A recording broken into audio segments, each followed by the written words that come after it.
first place. Psychics can tell you all kinds of nice things about you, but only Christians can see God's original intention over you and call you that which is not as though it is right now.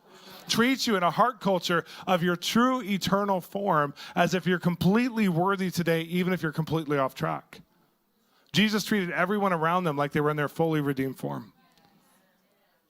And he did it in illegal ways to the culture. It blows me away. Some of the things he does now still blow me away. I'm like, are we really going to do that? Okay.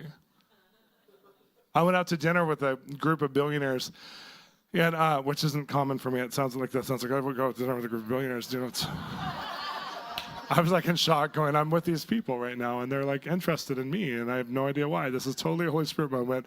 It's the 1 Corinthians 1, like I'm talking about 2, but 1 says, not many of you were anything before he saved you, but he chose the weakest things of the world to put his wisdom on display. That's where I was that night. I was like, hi, guys. I'm in shorts and flip-flops. You guys are all in suits, you know. And we went to one of the nicest restaurants in the city, in this Southeast Asian place.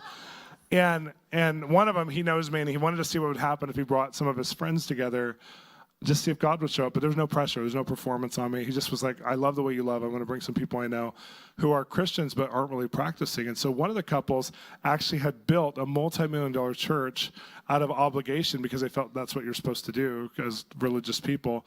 And they were elders in the church. And after they had a lot of grape juice, they were free-flowing in how they were talking. And I was like, this is interesting because they're like bitterness and like stuff is coming out of their heart, but it's just one-liners. It's not like they're going deep. But they're like, well, you know, like Jesus is just a historic figure. This is the third time it's happened to me with a billionaire. Where Jesus is just, you know, like I forget if they were the ones who said he didn't really raise from the dead, if they were the ones who were like, you know, religion is good because it keeps people in order. I think that's what the ones they were.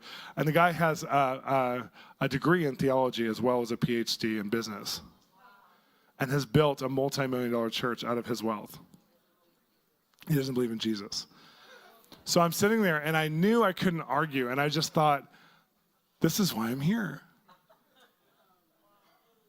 And I just tapped into, Father, this is where you get to show up big. And it's okay if we just have dinner and you don't show up, but I'm anticipating that the only reason I'm in this country for this time is for this man and this woman to meet with you.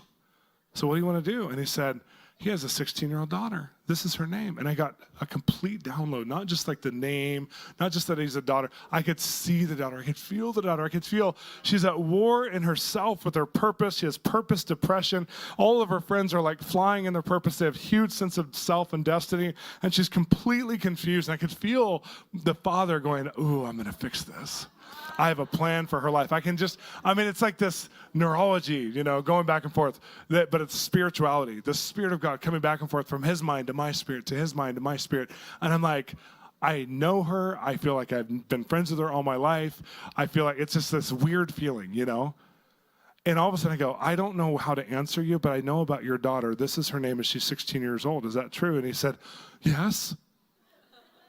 And I said, she has purpose depression. I've never even used that term before. She has purpose depression. All of her friends know what they're supposed to do. She doesn't know what she's supposed to do. But God has such a calling and a destiny in her life. Jesus, who you think isn't alive right now, told me this and showed me. And they're both crying as I'm saying this. I said, he cares what you care about more than you care. And they're crying, and immediately, like by the end of the dinner, they're like, how are we going to build a kingdom? Jesus is so good. Like everything they ever believed was locked in, you know? And I'm like, in one meal, they'd been raised in the church. They knew the scriptures frontwards and backwards, but it was alive after that meal because the person that they cared most about, that was the most wounded, hurting person, had the opportunity to come alive because of this word.